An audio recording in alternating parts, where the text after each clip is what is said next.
Hello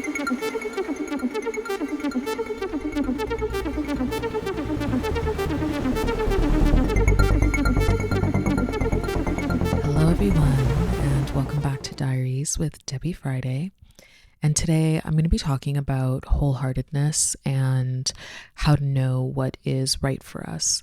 I want to talk about commitment and this concept of wholeheartedness as a way of living in total and complete unity to an ideal or a value, a belief or a philosophy, whatever it is. It's just this idea that you're not splitting yourself up among many different things, but instead you're pursuing one thing or one unified thing with all of your heart.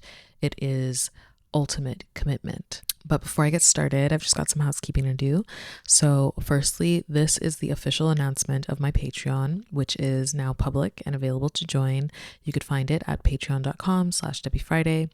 I decided to make a Patreon just to support the podcast, but also to give people a place to gather, just like a private community where I can talk more in depth about all things philosophy, spirituality, esoteric, academic. I'll even talk to you about music, like whatever. I just wanted a gathering space that is also a kind of gated community because, well, you know how the internet is. But some of the things I'll be doing on there include extended episodes, book club / reading club, as well as like shorter voice notes and written posts.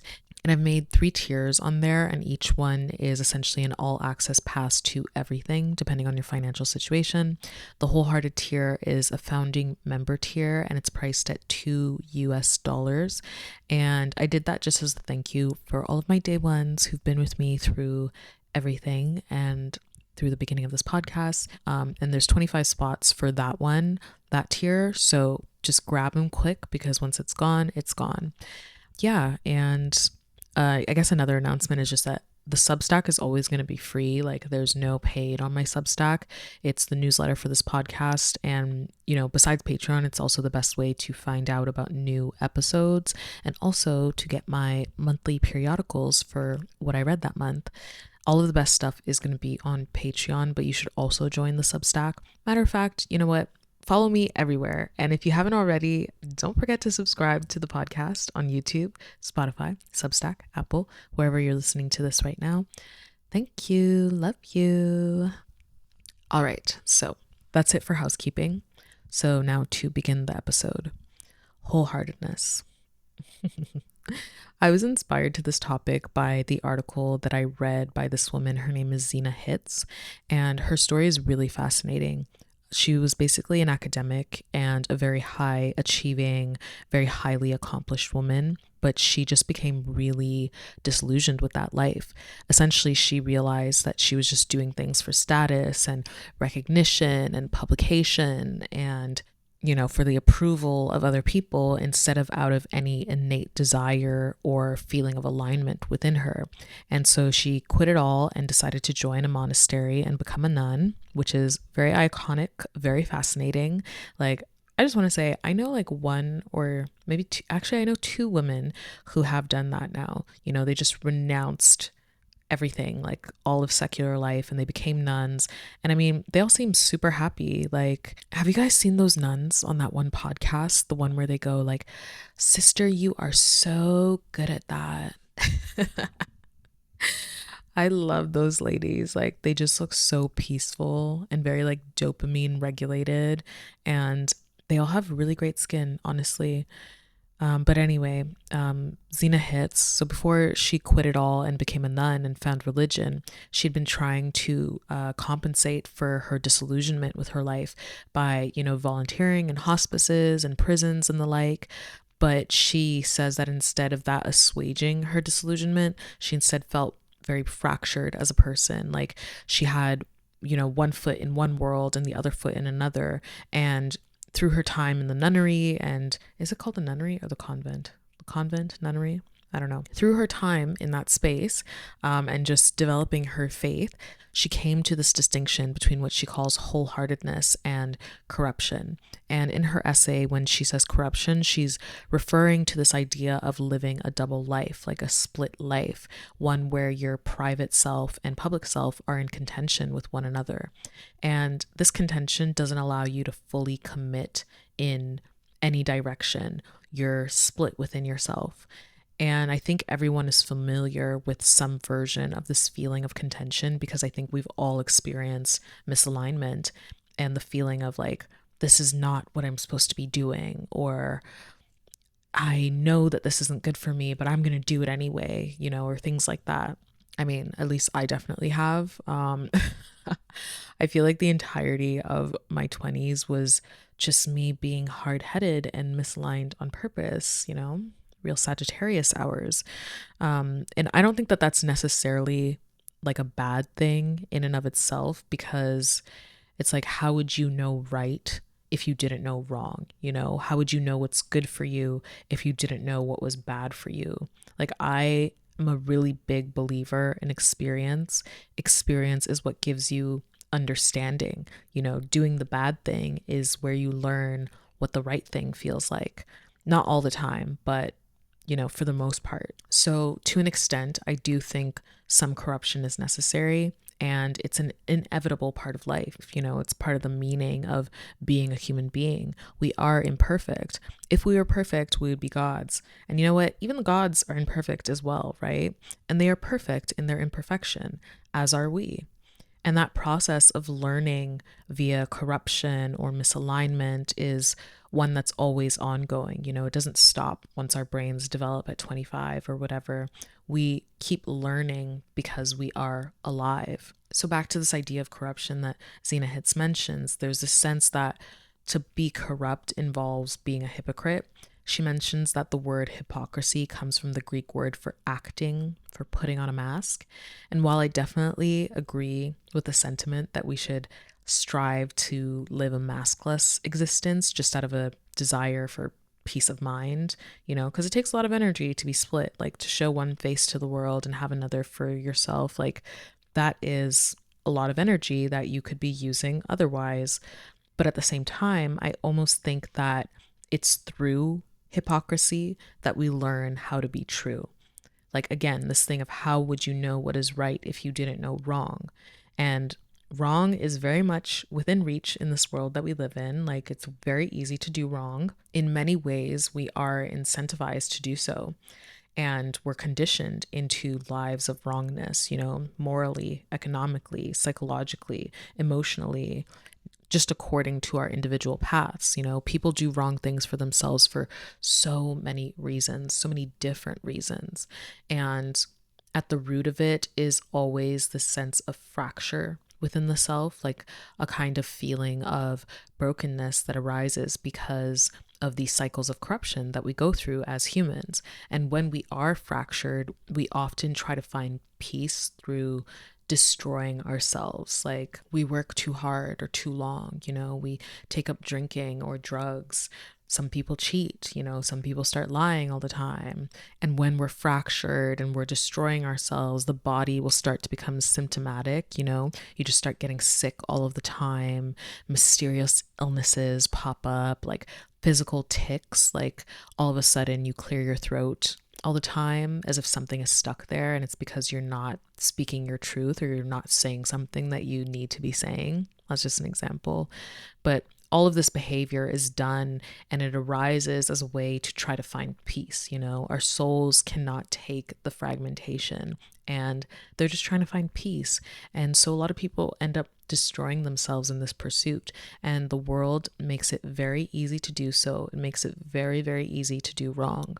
Also, this is just an edit note, but when I'm saying right and wrong, I know it sounds really moralistic, but I don't mean it in that kind of way. Like, when I say right and wrong, I'm just talking about what's right and wrong for you, and that can look different for everybody. Like, one person, sure, maybe what's right for them is doing a bunch of drugs and cheating on their partner and whatever. Like, I don't know. Like, I'm not God, right? I'm not going to judge a person. Just wanted to note that I'm talking about this on a very individualized and also like abstracted way. But what's difficult is doing right or even doing good, and there's a reason that it's difficult. Rightness requires sacrifice, it requires surrender. If you want to be aligned with what is right for you, and what's right for everyone is going to be different and it's going to look different, like even morally so, yes. But if you want to be aligned with what is right for you, you're going to have to give up some things. And I kind of talked about this in my episode called God Comes to Those Who Give Up. And you should definitely go and listen to that after this. But I also wanted to mention that in Hermetic philosophy, there's this idea that you have to empty your soul in order to know the divine. And, we actually see this in so many philosophies and religions all over the world. This idea that emptiness is a precondition for salvation or enlightenment. And in this case, when I'm talking about salvation, I'm just talking about aligning with what is right for you, like living your life in alignment. And that alignment is going to require a sacrifice. And the sacrifice it requires is your hypocrisy. It's going to require you to let go of all the places in your life where you are split in two, where you're attached to people, places, and things that you don't have any business with. Like, it's going to require the sacrifice of everything that you thought you wanted in order to receive what you actually need, in order to become who you actually are. Like, do you get what I mean? And if we look at this psychoanalytically, these things that we hold on to out of misalignment are fetish objects. They're substitute items, They represent something else, something unconscious, rather than representing themselves. Like, for example, okay, let's say you have a bad friendship, all right? God, I have to laugh. Okay, let's say you have a bad friendship that you can't let go of. It's not about the friendship itself. Like, the reason you can't let go of it, it's not about the friendship itself. That's not what you're afraid to sacrifice. It's about what that friendship represents to you, which could be anything from having this friendship represents my capacity for loyalty and trustworthiness, and I want other people to think of me in this way. Or, it could be having this friendship represents that I am a normal person that can have friends and I want to be seen that way in the world, on and on and on, whatever it is. The loss of that fetish object can send us into a deep spiral of an identity crisis where you're just like no longer sure of who you are because you've built your sense of self on something outside of you and something that's not solid ground. And this is why so many people have a really difficult time with letting go of things. And honey, I'm speaking for myself as well too. Like, I have seen this process happen in my own psychology, and realizing it after is always such a trip. We all do this. And I talked about this with the Joan Didion essay that I mentioned in the last episode on self-respect, but also in this Zena Hitz article, we can see this, she gave up everything. Like, she gave up everything. She was literally like, okay, see ya. And she said bye to her job, her friends, she said bye to accolades, bye to the esteem, the status, like even all of her worldly possessions. And this was very painful for her. Like, she talks about it in the essay of how painful it was, like, and how she felt like she essentially died as a result, And it was a very difficult thing to do because these were fetish objects of her persona. They had held a certain projection of her in the world. And when she gave it all up and she went and she became a nun, she had to give that projection up. She had to give up that sense of self. And that can feel like a death. And she did this ultimately because that was what was right for her. And through that process of sacrifice, she was able to experience what it means to be wholehearted. She committed herself fully to her values, her faith, to what was right for her.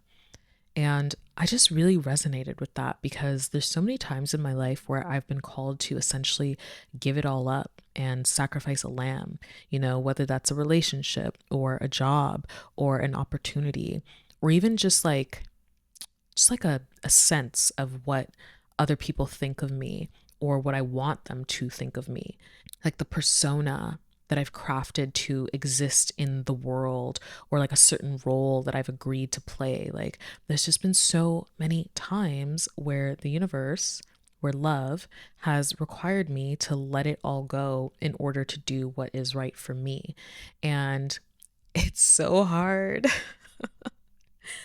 Oh my God, it's so hard, guys. It's really hard. Like, I will never pretend to be perfect and like, oh, I've got it all figured out. Like, no, I struggle just like anyone else. I have a lot of problems, okay? I struggle with it all, even to this day. And I think it will always be painful, but I let the pain in, I let it break me. I let it wash over me completely. And on the other side, I am always made new. I am always made wholehearted. I've never let go of anything that I regretted letting go of. I've never regret anything that I've sacrificed for the sake of what is right for me. I've always, always, always, always been better off, maybe not right away, but eventually. Eventually, always, I am made wholehearted. And right now I'm reading Siddhartha by Herman Hesse, which is a really fantastic book. It's like really short, and it's about this man's spiritual journey. He basically goes from being born into this like high class family to giving it all up and becoming an ascetic. And then he gives that up, and then he becomes this rich merchant, and he gives that up, and he becomes this wanderer, and so on and so forth. And I'm not done yet, but it is really resonating so hard with me right now, and it feels very apt to this Zena Hitz essay. And anyway, there's this passage that I wanted to read you guys from the book. I'm just going to grab my. Okay. This is on page 97. He writes, I had to experience despair. I had to sink to the greatest mental depths, to thoughts of suicide, in order to experience grace, to hear Om again, to sleep deeply again, to awaken refreshed again. I had to become a fool again in order to find Atman in myself. I had to spend in order to live again. Whither will my path yet lead me? This path is stupid. It goes in spirals, perhaps in circles, but whichever way it goes, I will follow it. Ugh, how beautiful is that? And it's so real, Life really will take you on so many ups and downs and layers of sacrifice and rebirth, and you just have to follow it. That is living, following your path. Being in motion is being alive. Anyway, at the heart of this concept of wholeheartedness is this idea of wholeness and unity. In the Zena Hitz article, she's coming at it from a Christian Catholic lens, that's her faith. And just from what I know of growing up Christian and Catholic, wholeness is part of the whole thing of the entire religion. The story of Genesis, of Adam and Eve being cast out of the Garden of Eden, is about, the first fragmentation, the first sin. They eat from the tree of knowledge and they become separated from source, from oneness. And just like remember what I said about corruption and how you need to know wrong in order to know right, right? And again, in the New Testament, Jesus's entire thing is about being one with God, about like loving God with all of your heart.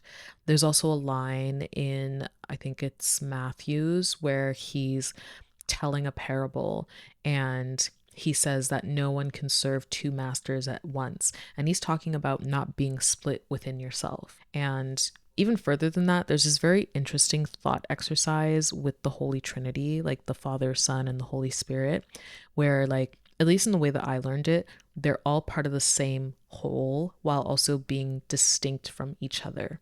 I think that's like a great philosophical exercise, so just think about that. Essentially, like most of it all boils down to wholeness via unification with God. And yes, this idea of wholeness and unity, it exists in Christianity, but we also see it in other religions. In Taoism, which I've been studying a lot recently, wholeness is about alignment. To be wholehearted is to be in alignment with the Tao, which is the way, which is considered to be the very structure of reality. And in my beginner understanding of Taoism, the word Tao means the way, but also it means the one. And in Taoism, the way is always flowing.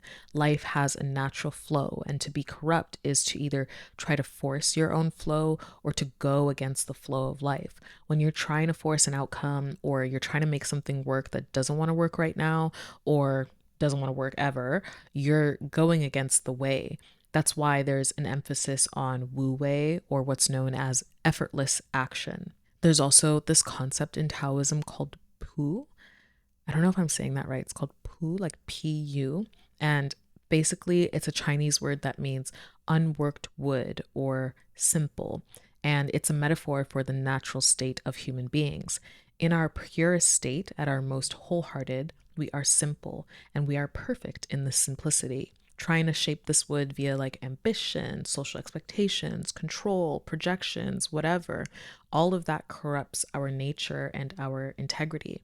And this leads me to my next point, which someone asked me to talk about. So, Buttercream, I like that name, Buttercream on TikTok asked me to talk more about what I had mentioned in the self respect episode about human beings and this ambient memory we have of being all one.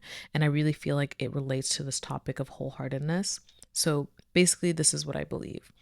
At one point in space time, there was nothing else but love, but source, Tao, God. And this is how we existed. We existed as one with God. We weren't in separate forms, and we didn't have an awareness of being in the way that we do right now. We were all just part of the one. And because the one was the only thing that existed, there was no contrast. There was nothing to point to and be like, oh, that's different from what I am. But if there's nothing else that exists, how would you know yourself?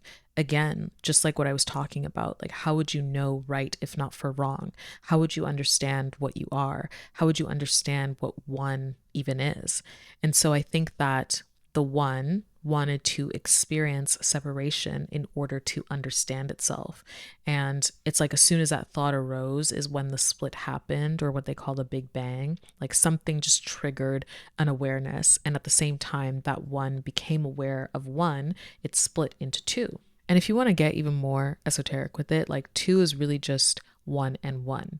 Three is just one and one and one. Any number is just one and one and one and one, and so on and so on and so on.